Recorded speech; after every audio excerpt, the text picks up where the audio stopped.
So, hello, it's back to the stage time.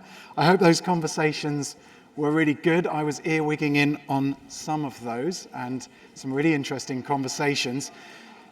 Super interested to hear, oh, it's bright lights here, I can't see. Super interested to hear about some of those conversations. So I'm going to ask, we're going to take a few of the Youth Advisory Group representatives. So if one of them wants to say stand up and... There's one hand there. And have we got a hand anywhere? To the right. Okay, there's a hand at the back there. So do you want to just give a sort of 30-second description or tell us about the discussion? Because these folk here, I'm not going to introduce them all, it's all written up there, are here to listen and also to give their reflections based on the areas of work that they focus on. So over to you. Okay. So hi, my name is Silvia, and in our group we talked about health, specifically better and more equitable mental health for the youth. Sorry, we're struggling a little to hear up here. Was it about health? Yes. It was about health. Mental health, okay. There's a huge echo. There's a lot of echo, yeah. Okay, should I change the microphone? Yeah. It's only on the stage. Okay. Okay. Great. Okay. We're not going to get anything, don't So worry. we're only listening to our own voices, just so you know. Okay, sorry, carry on. Okay. Okay, so we talked about mental health and the youth, and yeah, for the value, it was better and more equitable mental health. And then for the problems, we defined what are the root causes of like mental health among the youth. And some of the things we talked about are like high social expectations, anxiety for the future, and also that there's plenty of opportunities for the youth to choose, and it can be sometimes overwhelming. And then also like the second layer of causes can be like access to mental health and peer support, stigma, and sometimes also like over-medication of mental health problems. So some of the solutions or examples that we were discussing, for example, better community-based support. So for example, look into this like low threshold, like mental health support in communities. Also like family-based therapies. And this, like we looked at the example of like in Lithuania, that they're like running some pilots for this. Also kind of like establishing a culture of like slowing the pace down, especially in schools. Like maybe there's no need to have exams every single week, especially for young people. And then also like this idea of like social recipes, like basically you give them like vouchers to go to the cinema or like cultural activities that this like for the family. And then maybe the call to action is like the youth have the power, like should have the right to be themselves, and community-based support should empower them to be that. Super, wonderful, thank you. I'm just thinking, folks, that I'm going to take a couple, maybe three, and then I'm going to just ask you to pick one that resonates with your work and give some reflection. So wonderful, thank you. We're going to go here, gentleman in the white t-shirt. Oh, well, no, microphone's coming your way. There we go. Thank you. Thank you so much. So my name is Cameron. We picked business and commercial determinants of health as a means to push our group out of our comfort zone a little bit as well. And we chose the value of purpose. So we looked at kind of the problem being shareholders being key in businesses, profit margins are often considered most important. We're driven by an equity market. That there's often a lack of focus on kind of preventable actions within business on commercial determinants of health. Very few medical professionals may be speaking out about business's influence on these commercial determinants, and how do we change the perceptions of people in these health systems, and how do we essentially move away from this idea of just money and power. Some of the solutions that we talked about, we've focused quite heavily actually on Australia as an example, where we looked at kind of industry's influence over different spaces where people might be. An example of tobacco industry sponsoring car races, alcohol industries sponsoring sports events, and so on and so forth. And we gave some examples of a climate health alliance, which is a mixture of health professionals and people in communities that are coming together to highlight the impact of businesses on health and health systems and people. And then we spoke quite a lot about divestment initiatives. So having space where you don't just invest in money, you actually divest from things of fossil fuels, tobacco industry, alcohol, weapons, so on and so forth, things that have huge impacts on the health and health systems of people in our communities, and empowering people to ask where their funds go and where their investments are going. And our call to action was kind of this idea of creating a space where we looked at ethical investment and ethical divestment as a transition strategy to move away from those concepts of just power and money of being the only drivers of business in communities. Brilliant. Thank you. Really close to my heart, that area. So super interesting. I think we're going to take one more. I'm going to go here, and then we'll get some reflections. And then if we have time, which I think we will, then we'll do another little round of summaries. So thank you for that. Yes, so our group focused on community and the value of participation. And as a problem, we talked about hyper-individualism and the disconnect and powerlessness that the majority of people are feeling, mental health and loneliness, and that when people want to participate and want to get involved, they don't know what others are doing and they feel like they need to start from nothing. And as a solution, we talked about the need for giving people the capacity back to have the time to engage in the community by reducing working hours or universal basic income, and as well as creating a physical space for the community to actually interact. Like, for example, the Third Places network that is currently being created, and spaces that we're seeing like Life Hamburg that are being built for community to engage in. And as a call to action, we agreed on give people their time and space back to be a community and work together. Wonderful, thank you. Okay, so I have a sense which of you might be interested in answering some of those, but I'm not going to prescribe you to any of those three. So I'm just going to maybe ask each of you in turn any reflections that you have on any one of them, not necessarily all of them. So Romina, Yes. which one connected for you? Well, first of all, good morning, everyone. It's a pleasure to be with you, and it was a privilege to be, one of the listeners here. So I'm going to go straight into sort of sharing some comments, reflections on what I've just heard. I'm going to pick up on the mental health one, and the third one, which was also looking at loneliness and sort of the value of participation. This is something that resonates largely and very significantly with a lot of the evidence that we've been developing in the city, where we have seen this very worrisome trends, especially among the young people. So social isolation actually is growing everywhere, in the countries. But what is particularly worrisome, I think, is to see that in the youngest people. And I was interested to hear that a lot of the solutions that the groups naturally actually put forward were really sort of insisting on community and community driven, because this is also something that we have actually good studies suggesting that these are precisely the tools that work. So you need to sort of obviously put this in place also in collaborations with central governments. So it's not just sort of local governments, but it seems to be really that the role of communities there is very fundamental. So in terms of the local policymakers, but also clearly bringing in the community. So I think that's really one good way to start. And I very much like the suggestion of sort of saying giving back the time to people. So the places, so indeed these third places are solutions that are starting sort of existing in France. There is a big debate about putting this back, but it's emerging everywhere. But the time, I think, is also something that perhaps we're not considering enough. I've heard it sometimes actually in the businesses debates and kind of giving workers some time actually to do volunteering, to engage with community works, etc., etc. So it's interesting to recognize that. But I think, what I'm taking here is really sort of the, really continuing this focus on sort of making sure that the community participates into the sort of the definition of that, the design of that, bringing in the youth, of course, as key people to say what they want, what they're expecting, from the community in the first place, from the societies, but also this idea of, again, so stressing the sort of the value of time as, a quite fundamental pillar of a well-being approach. Yeah. Thank you, thank you.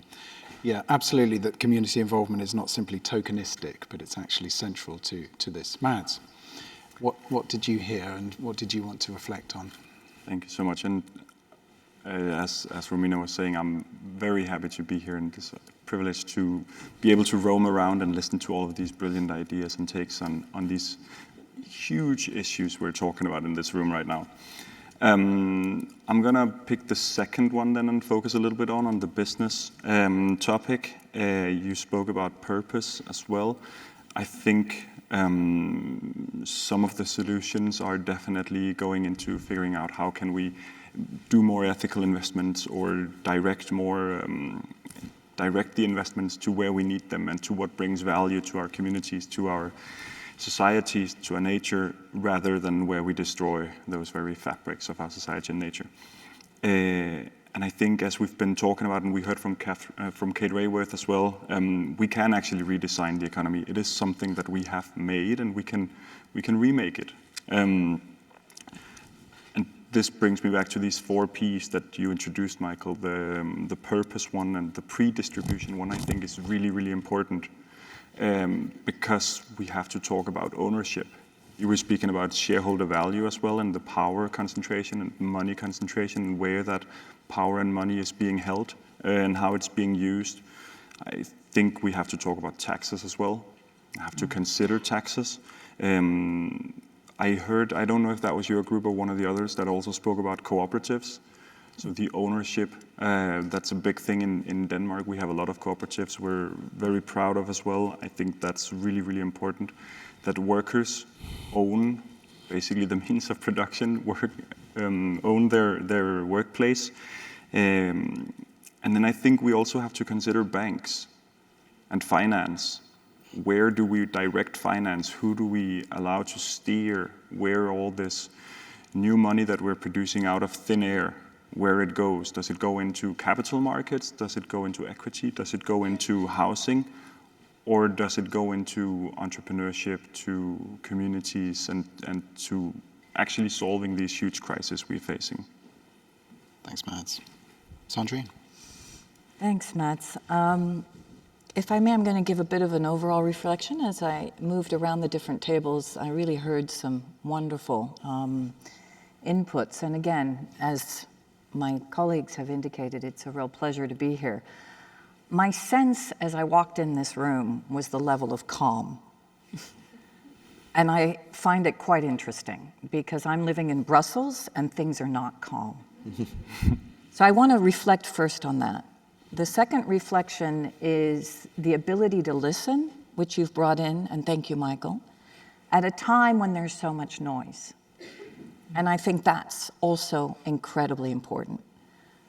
But I now want to move into what I've been trying to do through the work of the Club of Rome, working with We All, and understanding the levels between the broader economic, financial systems and the systems that govern us, and the beauty of what we see here. The community exchanges, the way many of you have already come up with so many excellent solutions, and yet we're all desperate to understand why we're moving in a completely different direction. And so I'm going to start with Dora's table and what Dora described, and she will describe it more in terms of the beautiful cards that you have on your table around how you first start hacking the system with acts of love. And Dora was describing the horrific stabbing that happened here in Iceland, and how through that there instead has been a will by the people, but also by the president and also by the family to hack in love. So how do we take those broader hacks? And what I hear are several different key hacks of our systems. One is to shift from the greed to the love.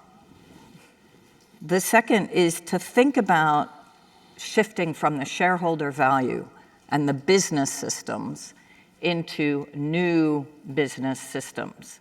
But that does need some key indicators of change in terms of investment patterns. And that's where the big hack around divestment is fundamental, but also new investment patterns. And we talk about ethical investments, but I'm going to have to say we're nowhere in terms of impact investment. So it's the broader financial system that has to change. Right now, we are over-financialized, and as the table was discussing over here, even those companies that have tried to do the right thing, the shareholders booted out the CEOs. So we've got to be one step ahead. And this is where I guess my throw out to everyone as we move through the next 2 days is to understand, as we see so many incredible solutions, why is it that they're not being picked up? Where are the blind spots? Where are the elephants in the room that don't enable us to actually shift these systems? The Club of Rome started talking about some of this in 1972. WELA has picked up so much incredible work in working with communities, but we are still not there. In fact, we're backtracking. So what are the hacks? And so many of you have brought up citizen assemblies, participatory democracy, more engagement, ensuring that we understand provisioning systems. There's a table over there talking about food and health. And what do our provisioning systems look like, and how do we hack those systems to enable that they service people and planet and prosperity? So I'd like to finish with a better understanding amongst us as we move forward to what is stopping us from moving forward. How do we bring these incredible solutions to fruition? And maybe the last point, no one brought up new indicators yet. That's good. So, but do we need beyond growth indicators? We know that the well-being economies have moved beyond growth in terms of their indicators. So those would just be some reflections. Thank you, Sandrine. Lorenzo, give us a minute or so, and then we can go back out. Yeah, I'm going to pick up on this because I've also roamed around the tables and I've seen a lot of commonalities. And one that was striking was the strong focus on community and participation to me, and also a term that I've seen in a number of tables. And the term is powerlessness. And I think what's stopping us from making a difference in Sandrine is us. I'm fully convinced that we are grossly underestimating our ability to lead change. And now I'm going to go back 80 years. I don't know how many of you know that what we're celebrating today in the world. Yes. Exactly. So you know. And at that time, there were very few people willing, when the Second World War happened, very few people willing to bet that the Allied forces would have won the war, and that the resistance of Britain to begin with would have saved us from a Nazi invasion across Europe. And it's only because a few brave people believed that that was possible that then we brought down what was at that time the most powerful army that the world had ever seen. And while Hitler thought it was going to be a quick win, it became a very, very significant and terrible collapse. And I think we have to go back to those times and think that when we invented the NHS in the UK, there was a lot of work of common people, instigators, intellectuals, politicians that had the courage that many politicians don't have nowadays to think out of the box. Geez, if they did it with nothing, how come we do not manage to do it with so much? And I think it needs to be coming out of these conversations and these discussions. And we do have power. There are businesses out there that are making a difference. We need to work with them. There are businesses that have embraced purpose. There are benefit corporations trying to make money while making good every single day. We need to connect to those. We need to build alliances across the community groups that need to understand that they cannot do everything on their own. They need to find good business leaders. They need to instigate the youth. They need to help those youth leaders that have courage, may not have solutions yet, but have the courage at least that is lacking when it comes to their parents. And so if we manage to do this as a forum, I think that idea of powerlessness that I see quite widespread in this room and among many of us may dissipate and disappear. And that's exactly what we need. At this stage, I think we are the only ones in the world that have a positive narrative for the future. No one else does. Those that win elections have a positive idea of the past. And they simply say, the only way to embrace the future is to go back to the past. Let's not let them win the debate. We need to win the debate. We need to win this competition and ensure that we can embrace the future with a positive narrative.